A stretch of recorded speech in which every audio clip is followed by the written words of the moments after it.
1970 കാലഘട്ടങ്ങളിൽ Jaguar land റോവറിന്റെ കീഴിൽ ഒരു പ്രീമിയം സെഗ്മെന്റ് ഇൻട്രൊഡ്യൂസ് ചെയ്തതാണ് നമ്മുടെ റേഞ്ച് റോവർ. ഈ ഒരു ലാൻഡ് റോവറും റേഞ്ച് റോവറും തമ്മിൽ ബന്ധം എന്താണെന്ന് വെച്ചാൽ, ലാൻഡ് റോവറിന്റെ പ്രീമിയം സെഗ്മെന്റ് ആണ് റേഞ്ച് റോവർ എന്ന് പറയുന്നത്. അതായത് നമ്മളെ ടൊയോട്ടയിൽ ലെക്സസ് പോലെയുള്ള സംഭവമാണ് ലാൻഡ് റോവറിൽ റേഞ്ച് റോവർ.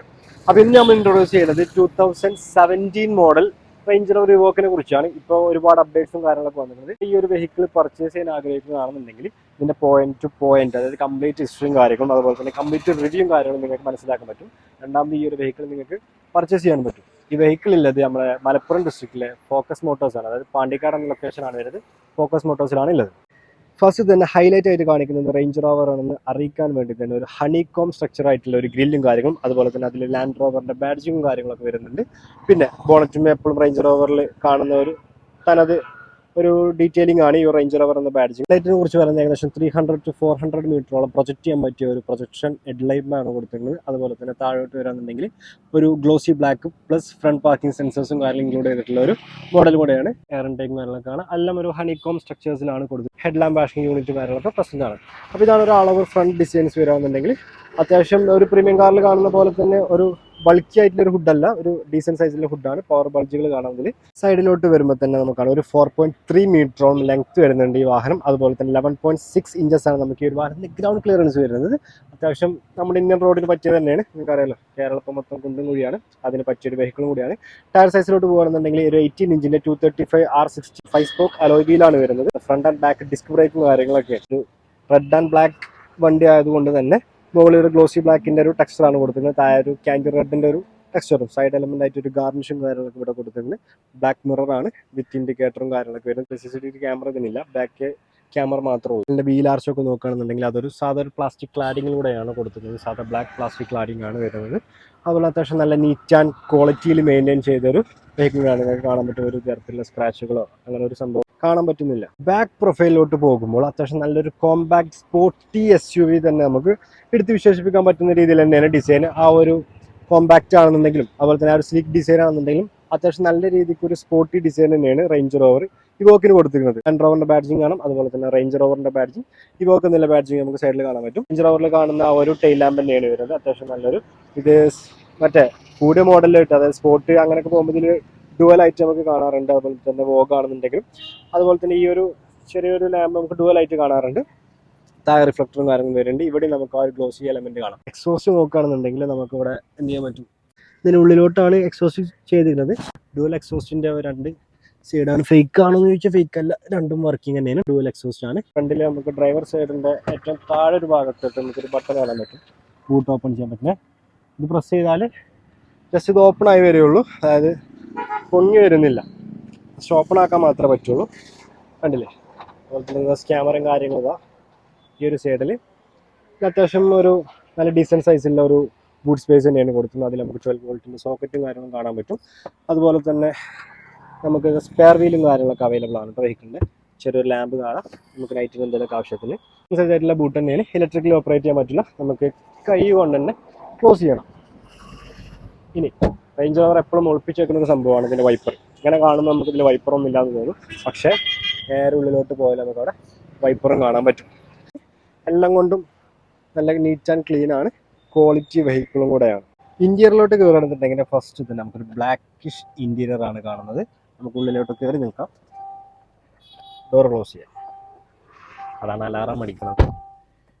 കണ്ടില്ലേ, ഒരു ബ്ലാക്കിഷ് ഇന്റീരിയർ ആണ്. പ്രീമിയം ടെക്സ്ചർ തന്നെയാണ്. അതായത് ഡാഷ്ബോർഡിലും കാര്യങ്ങളൊക്കെ നമുക്ക് ആ ഒരു ടെക്സ്റ്റേഴ്സ്, ലെതറിൻ്റെ ടെക്സ്റ്റേഴ്സും കാര്യങ്ങളൊക്കെ കാണാൻ പറ്റും. അവിടെയൊക്കെ ലെതർ കബോർഡാണ്. അതുപോലെ തന്നെ ഒരു ബ്രഷ്ഡ് അലുമിനിയത്തിൻ്റെ ഫിനിഷും കാര്യങ്ങളൊക്കെയാണ് നമുക്ക് ഇവിടെ ഫസ്റ്റ് ഹൈലൈറ്റ് ആയിട്ട് കാണാൻ പറ്റുന്നത്. സ്റ്റിയറിംഗ് വീലിലോട്ട് വരുമ്പോൾ ഒരു സ്പോർട്ടി സ്റ്റിയറിംഗ് വീൽ ആണോ എന്ന് ചോദിച്ചാൽ ആൾമോസ്റ്റ് ആണ്, പക്ഷേ ഒരു റൗണ്ട് സ്റ്റിയറിംഗ് വീലാണ്. ഫ്ലാറ്റ് ബോട്ടം കാര്യങ്ങളൊന്നും അല്ല വരുന്നത്. സ്പീഡോമീറ്ററിലോട്ട് പോകുകയാണെന്നുണ്ടെങ്കിൽ ഡിജിറ്റൽ പ്ലസ് അനലോഗ് മീറ്റർ ആണ് വരുന്നത്. റൈറ്റ് സൈഡിലുള്ളത് RPM മീറ്റർ, ലെഫ്റ്റ് സൈഡിലുള്ളത് സ്പീഡോമീറ്റർ. അതുപോലെ തന്നെ സെൻറ്ററിൽ ചെറിയൊരു ഡിജിറ്റൽ സ്ക്രീനും കാര്യങ്ങളൊക്കെ കൊടുത്തിട്ടുണ്ട്. അത് നമുക്ക് ചെറിയ വെഹിക്കിൾ ഇൻഫർമേഷൻസും അതുപോലെ തന്നെ ഡിസ്പ്ലേ സെറ്റിംഗ്സും കാര്യങ്ങളൊക്കെ കാണാൻ പറ്റുന്നതാണ്. വെഹിക്കിൾ ഇൻഫർമേഷൻസിൽ നമ്മൾ ടയർ പ്രഷേഴ്സ് അങ്ങനെ കാര്യങ്ങളൊക്കെ കാണാൻ പറ്റും. അത് നമുക്ക് ഈ ഒരു റൈറ്റ് സൈഡിൽ കൺട്രോൾസ് വെച്ചിട്ടാണ് നമുക്ക് കൺട്രോൾ ചെയ്യാൻ പറ്റും. ലെഫ്റ്റ് സൈഡ് വരുന്നത് നമ്മുടെ ഇൻഫോർടൈൻമെൻറ്റും കാര്യങ്ങളൊക്കെ തന്നെയാണ്. ഈ ഭാഗത്തോട്ട് വരുമ്പോൾ ഇതിൻ്റെ ക്രൂസ് കൺട്രോൾസും കാര്യങ്ങളും സെറ്റപ്പ് ചെയ്യാൻ വരുന്നുണ്ട്. അതുപോലെ തന്നെ ഫോൺ അറ്റൻഡ് ചെയ്യാനും ഡിസ്കണക്ട് ചെയ്യാനുള്ള ഓപ്ഷൻസും കാര്യങ്ങളൊക്കെയാണ്. ഡ്രൈവർ ഡോറിലോട്ട് വരണമെങ്കിൽ അറിയാലോ, 4 ഡോർ വിൻഡോ കൺട്രോൾസും കാര്യങ്ങളും അതുപോലെ തന്നെ മിറർ കൺട്രോൾസും കാര്യങ്ങളൊക്കെയാണ് അവിടെ കൊടുക്കുന്നത്. ലെഫ്റ്റ് സൈഡും അതുപോലെ തന്നെ കൂടുതലായിട്ട് നമുക്ക് കാണണമെന്നില്ല.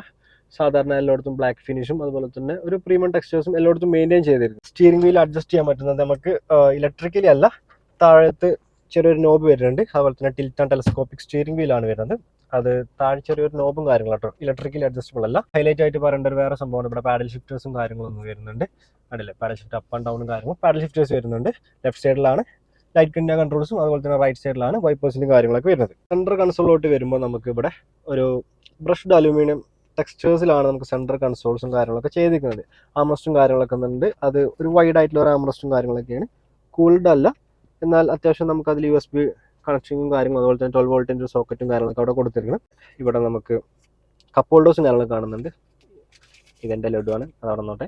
അതുപോലെ തന്നെ സിഗരറ്റ് ലൈറ്റേഴ്സും കാര്യങ്ങളൊക്കെ ഇവിടെ കാണിക്കുന്നുണ്ട്. ടച്ച് സ്ക്രീൻ പ്ലസ് നമുക്ക് ഇവിടെ ഒരു സൈഡിലായിട്ട് നമുക്ക് കാര്യങ്ങൾ കൺട്രോൾ ചെയ്യാം. ഒരു ടച്ച് ഡിസ്പ്ലേ ആണ്. അതുപോലെ തന്നെ നമുക്ക് ഇവിടെ സൈഡായിട്ടും കൺട്രോൾ ചെയ്യുക. ഇവിടെ നമുക്ക് ക്യാമറ ഓൺ ആക്കാൻ ഒരു ബട്ടണും കാര്യങ്ങളുണ്ട്. റിവേഴ്സ് ക്യാമറ ഓൺ ആയി. അതുപോലെ തന്നെ ഇതിവിടെ സെറ്റിങ്സും കാര്യങ്ങളും പാർക്കിംഗ് സെൻസേഴ്സ് പിന്നെ മീഡിയ കൺട്രോൾസും കാര്യങ്ങളൊക്കെയാണ്. പിന്നെ ഇതിൽ ഹൈലൈറ്റ് ആയിട്ടുള്ളത് ഈ ഒരു റോട്ടറി നോബാണ് ഇതിൻ്റെ ഗിയർ സെലക്ടർ വരുന്നത്. ഒരു റോട്ടറി നോബ് സെലക്ടറാണ്. അതൊരു ഗ്ലോസി ബ്ലാക്കിലാണ് ചെയ്തിരിക്കുന്നത്. അത്യാവശ്യം നല്ല പ്രീമിയത്തിൽ തന്നെയാണ് ചെയ്തിരിക്കുന്നത്. ഈ താഴെ കാണുന്നുണ്ടെങ്കിലും നമുക്കിവിടെ ഒരു ബ്രഷ്ഡ് അലുമിനിയത്തിൻ്റെ ടെക്സ്റ്റേഴ്സ് കാണാം. അതുപോലെ തന്നെ ഇലക്ട്രോണിക് പാർക്കിംഗ് ബ്രേക്ക് ആണ്. ഓട്ടോ ക്ലൈമറ്റ് AC ആണ്. അത് ഡുവൽ സോൺ ആണ്. അതായത് നമുക്ക് സെപ്പറേറ്റ് അഡ്ജസ്റ്റ് ചെയ്യാം. റൈറ്റ് സൈഡ് ഡ്രൈവറിനും അതുപോലെ തന്നെ പാസഞ്ചർ സൈഡിനും സെപ്പറേറ്റ് അഡ്ജസ്റ്റ് ചെയ്യാവുന്നതാണ്. ടെറൈൻ മോഡ്സും കാര്യങ്ങളൊക്കെയാണ് വരുന്നത്. ഓഫ് റോഡ് സെലക്ടേഴ്സ് ആണ്. ഇതിന്റെ ഫീച്ചേഴ്സിനെ കുറിച്ച് എക്സ്പ്ലെയിൻ ചെയ്യാന്നുണ്ടെങ്കിൽ ഇത് ആൾ വീൽ ഡ്രൈവ് ആണ്, അതായത് 4 വീൽ ഡ്രൈവ് ആണ് വരുന്നത്. അതുപോലെ തന്നെ എമർജൻസി ഓട്ടോ ബ്രേക്കിംഗ് സിസ്റ്റം വരുന്നുണ്ട്. പിന്നെ അറിയാലോ പാനോറമിക് സൺറൂഫും കാര്യങ്ങളും വരുന്നുണ്ട്. അതായത് നമ്മളതിന്റെ ഓഫ് റോഡിംഗ് റെസ്പോൺസ് ടെറൈൻ 2 ആണ് ഇതിന്റെ റെസ്പോൺസും കാര്യങ്ങളും വരുന്നത്. അതുപോലെ തന്നെ 600 വാട്ടിന്റെ മെറിഡിയന്റെ ഒരു സ്പീക്കേഴ്സും കാര്യങ്ങളും ഇതിൽ കൊടുത്തിട്ടുണ്ട്. സബ് വൂഫറും കാര്യങ്ങളൊക്കെ ഇതിൽ പ്രസന്റ് ആണ്. അസെന്റ് ബ്രേക്കിംഗ് അതുപോലെ തന്നെ ഡിസെന്റ് ബ്രേക്കിംഗ്, അതായത് ഹോൾഡ് അസിസ്റ്റ് ഇല്ലേ, നമ്മൾ ആ ഒരു സെറ്റപ്പും കാര്യങ്ങളൊക്കെ ഇത് വരുന്നുണ്ട്. ഓട്ടോ സ്റ്റോപ്പ് ഐഡിയൽ സിസ്റ്റം കാര്യങ്ങളൊക്കെ വരുന്നുണ്ട്. ട്രാക്ഷൻ കൺട്രോൾസ്, അങ്ങനെ ഒരുപാട് ഫീച്ചേഴ്സ് ഉള്ള ഒരു നല്ലൊരു പ്രീമിയം, ഇന്ന് അത്യാവശ്യം എല്ലാ ആളുകൾക്കും യൂസ് ചെയ്യാൻ പറ്റിയ ഒരു എൻട്രി ലെവൽ SUV കൂടെയാണ് നമ്മുടെ റേഞ്ചർ റോവറിന്റെ ഇവോക്ക്. സീറ്റ്സും വരുന്നത് ഇലക്ട്രോണിക് അഡ്ജസ്റ്റബിൾ ആണ്. അത് നമുക്ക് ഈ ഒരു ഭാഗത്തോട്ട് താഴത്തോട്ടാണ് കാണിക്കുന്നത്. റിക്ലൈനും അതുപോലെ തന്നെ താഴെ അഡ്ജസ്റ്റ്മെന്റ് ഒക്കെ വരുന്നത് ഇലക്ട്രോണിക് കൺട്രോൾ ആണ് വരുന്നത്. ഇവിടെ ഒരു ഗ്ലാസിംഗ് ഹോൾഡർ വരുന്നുണ്ട്. സൺറൂഫ് ബ്ലൈൻഡ് ഇലക്ട്രിക്കലി നമുക്ക് ഓപ്പറേറ്റ് ചെയ്യുന്നതാണ്. ഒരു 1 ടച്ച് ഓപ്പൺ ആണ് വരുന്നത്. കണ്ടില്ലേ, വൈഡ് ആയിട്ടുള്ള ഒരു സൺറൂഫ് ആണ്. അതായത് പനോറോമിക് സൺറൂഫ് ഉള്ളത് കൊണ്ടാണ് ഇത്രയും ഒരു റൂമി ഫീൽ ഒരു വെഹിക്കിളിന്റെ ഉള്ളിൽ ഉണ്ടാവാൻ കാരണം. നിങ്ങൾക്കറിയാൻ പറ്റും ഗ്ലാസ് ഏരിയ ഒക്കെ അത്യാവശ്യം ചെറുതാണ്, പക്ഷേ എങ്കിലും നല്ലൊരു വിസിബിലിറ്റിയും കാര്യങ്ങളൊക്കെ ഫ്രണ്ട് വിസിബിലിറ്റി ആയതുണ്ടെങ്കിലും അതുപോലെ തന്നെ സ്കൈ വിസിബിലിറ്റി ആണെന്നുണ്ടെങ്കിൽ അത്യാവശ്യം നല്ല രീതിക്ക് ആസ്വദിക്കാൻ പറ്റിയ ഒരു വെഹിക്കിളും കൂടെയാണ്. അത്യാവശ്യം ഡീസെന്റ് സൈസ് ആയിട്ടുള്ള ന്യൂ റൂമും കാര്യങ്ങളൊക്കെ ഉണ്ട്. ഹെഡ് റൂമും കുഴപ്പമില്ലാത്ത രീതിയിലുള്ള ഹെഡ് റൂമും കാര്യങ്ങളൊക്കെ തന്നെ കണ്ടില്ല. നല്ല അത്യാവശ്യം ഹെഡ് റൂം ഉണ്ട്. ഒരു SUV-ന്റെ ആ ഒരു സ്റ്റൈലും കാര്യങ്ങളും ഉള്ളത് കൊണ്ട് തന്നെ അത്യാവശ്യം നല്ലൊരു ഹെഡ് റൂമും കാര്യങ്ങളൊക്കെയാണ് ഇതിന് പ്രൊവൈഡ് ചെയ്തത്. 2 AC വെന്റ് കൊടുത്തിട്ടുണ്ട്. അത് നമുക്ക് ജസ്റ്റ് ഓഫ് ചെയ്യാനും ഓൺ ചെയ്യാനും പറ്റും. നമുക്ക് ഒരു 3 ഹെഡ് റെസ്റ്റിലുള്ള ഒരു സീറ്റും കാര്യങ്ങളും വെക്കുന്നത്. അതുപോലെ തന്നെ ആംറസ്റ്റ് കൊടുത്തിട്ടുണ്ട്. കപ്പ് ഹോൾഡേഴ്സ് കൊടുത്തിട്ടുണ്ട്. നമുക്ക് ഓപ്പൺ ചെയ്താൽ അതിലോട്ട് നമുക്ക് ചെറിയൊരു ട്രേ സെറ്റപ്പ്. പിന്നെ ഇതിൽ 3 പേർക്കൊക്കെ സുഖമായിട്ട് ഇരിക്കാൻ പറ്റും. അത്യാവശ്യം നല്ല രീതിക്കുള്ള ഷോൾഡർ റൂമും കാര്യങ്ങളൊക്കെയാണ്. അതുപോലെ തന്നെ ഇവിടുത്തെ ടണൽ സപ്പോർട്ട് SUV ആയതുകൊണ്ട് തന്നെ തീരെ ചെറുതാണ്. സെൻട്രലിലേക്ക് കംഫർട്ടായിട്ട് ഇരിക്കാൻ പറ്റുന്ന രീതിയിൽ തന്നെയാണ് സീറ്റിംഗ് കാര്യങ്ങളൊക്കെ അറേഞ്ച് ചെയ്തിരിക്കുന്നത്. അതുപോലെ തന്നെ അത്യാവശ്യം നല്ലൊരു ഹൈറ്റുള്ള പൊസിഷൻസിൽ തന്നെയാണ് നമ്മുടെ സീറ്റിംഗ് കപ്പാസിറ്റി വരുന്നത്.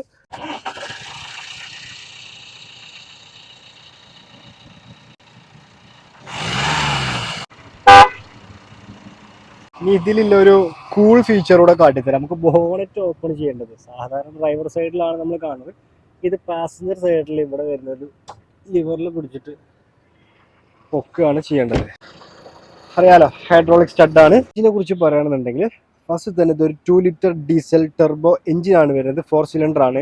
ഏകദേശം 180 ഹോഴ്സ് പവറോളം ഉൽപ്പാദിപ്പിക്കുന്ന, അതുപോലെ തന്നെ 480 ന്യൂട്ടൺ മീറ്റേഴ്സ് ഓഫ് ടോർക്കും കൂടെയാണ് ഇതിൻ്റെ ഒരു പവറും കാര്യങ്ങളും വരുന്നത്.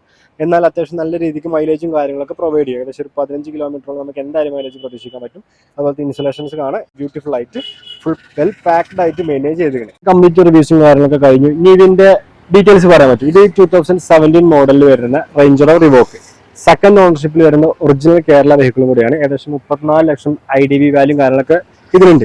ഏകദേശം 1,19,000 കിലോമീറ്ററാണ് ഈ വാഹനം റൺ ചെയ്തിരിക്കുന്നത്. അപ്പോൾ ഇവിടെ നമ്മളെ ഫോക്കസ് മോട്ടോഴ്സ് ലാസ്റ്റ് ചെയ്യുന്ന പ്രൈസ് എന്ന് വെച്ചാൽ 33,80,000 അത് തന്നെ സ്ലൈറ്റ്ലി നെഗോഷ്യബിൾ ആണ് ഈ ഒരു പ്രൈസും കാര്യങ്ങളൊക്കെ.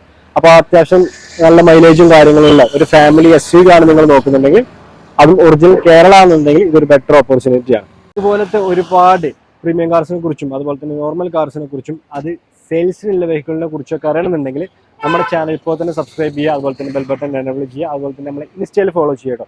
കൂടുതൽ ഡീറ്റെയിൽസ് എന്തെങ്കിലും അറിയണമെന്നുണ്ടെങ്കിൽ ഡിസ്ക്രിപ്ഷൻ ബോക്സിൽ നമ്മുടെ നമ്പറും കാര്യങ്ങളൊക്കെ ഉണ്ട്. അപ്പോൾ കോൺടാക്ട് ചെയ്യുക. അപ്പോൾ പുതിയൊരു വീഡിയോ ആയിട്ട് കാണാം. ബൈ.